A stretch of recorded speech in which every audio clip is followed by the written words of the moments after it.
Yo, what's up guys, welcome to my guide. I'm gonna try to make you understand crafting in this game quickly, so let's go.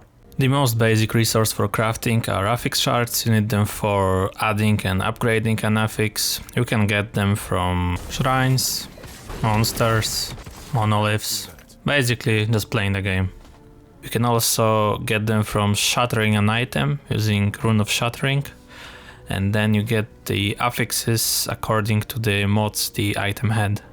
With Rune of Refinement you can roll the value of all your affixes on an item. So for example, I have 25% increased void damage and it can roll from 19 to 38. So it will just roll all of them within the ranges. With Rune of Removal you always remove one affix from an item. If you have item with 4 affixes, 3 affixes you want, 1 you don't want, you have 25% to remove it. Never works for me, but good luck to you.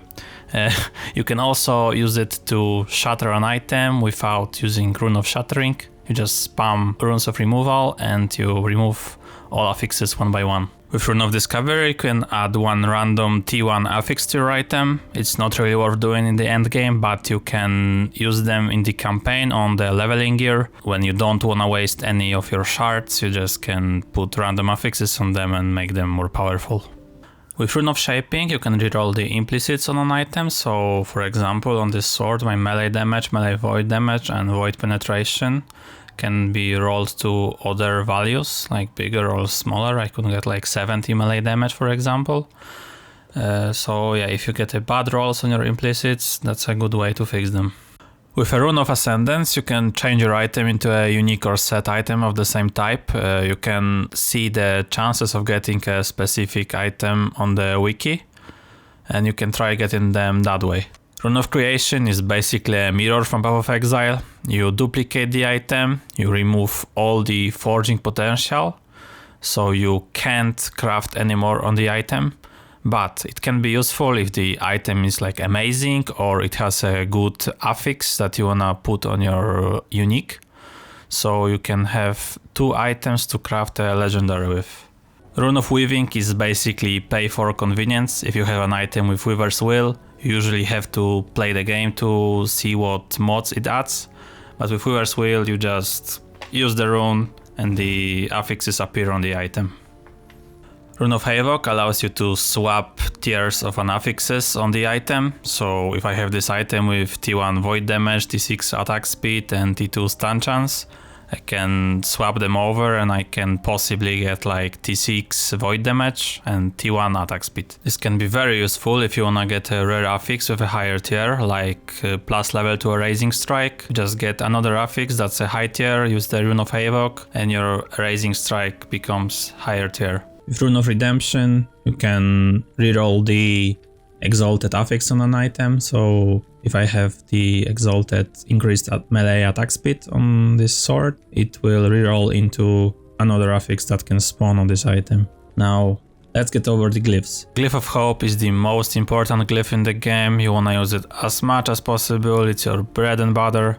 When using this glyph you have a chance to not lose your forging potential, so you can craft more and more stuff onto your items. With Glyph of Chaos you can reroll an affix into another random one that can spawn on this base. For example, if I choose this stun chance, if I use the glyph, it will upgrade and reroll to another affix. Glyph of Despair is actually super important. The best case scenario to use it is to seal an affix that doesn't really scale with tiers, because the affix you seal is moved to its own slot.